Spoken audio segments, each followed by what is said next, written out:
Dalam nama Bapa dan Putra dan Roh Kudus. Amin.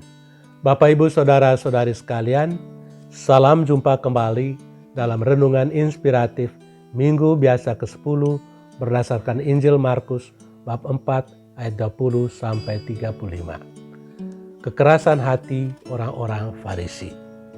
Bapak, Ibu, Saudara-saudari terkasih, pernah diceritakan tentang seorang anak kecil yang untuk beberapa waktu tidak mau makan sama sekali. Ibunya yang sangat kebingungan memutuskan untuk membawa anak itu kepada seorang dokter spesialis anak. Dokter itu membujuknya untuk makan setiap makan yang enak yang disajikannya.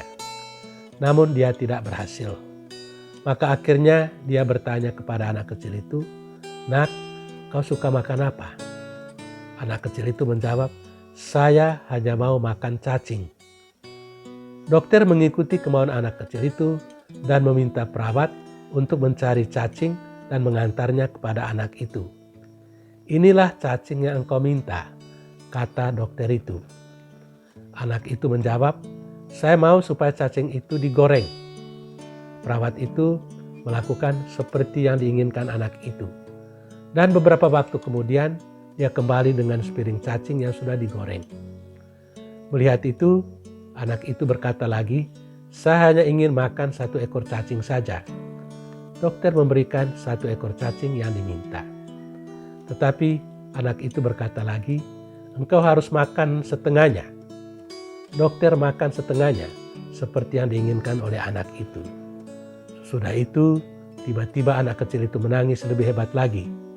Dokter bertanya kepadanya, "Nak, apa masalahnya?"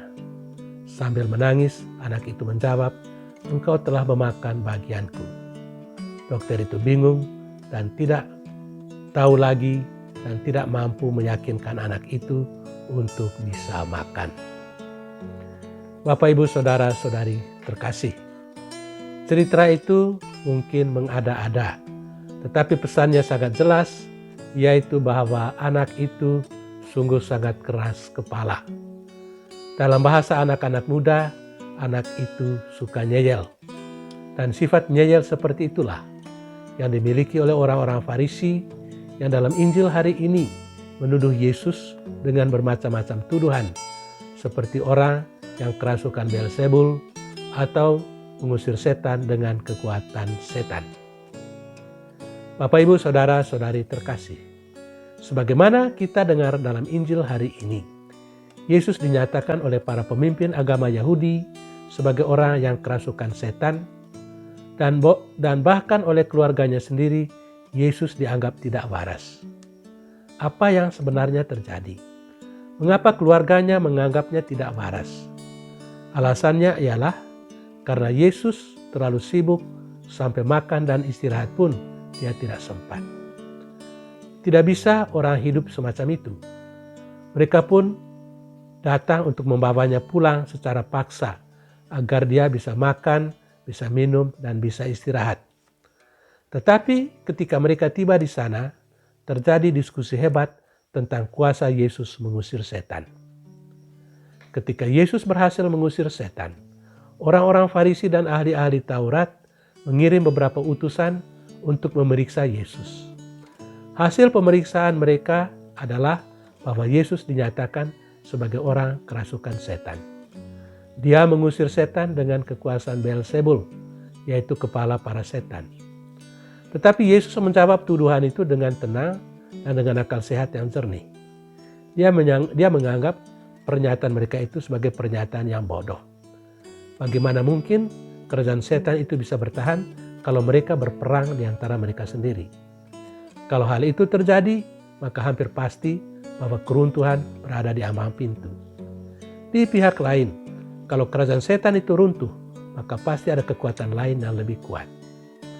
Yesus mampu mengusir setan karena dia lebih kuat dari setan itu. Yesus lebih kuat dari setan karena di dalam dirinya ada Roh Kudus.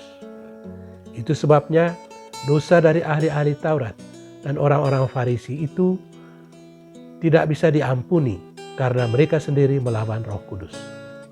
Mereka berdosa terhadap Roh Kudus yang berkarya dalam peristiwa-peristiwa termasuk penyembuhan orang-orang yang kerasukan setan oleh Yesus.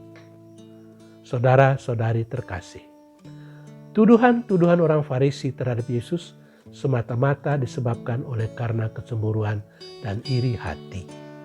Mereka cemburu dan iri hati karena Yesus mengajar dengan penuh kewibawaan, yakni mempraktekkan apa yang dia ajarkan. Yesus mengerjakan banyak mukjizat sehingga semakin banyak orang yang berbondong-bondong mengikuti dia.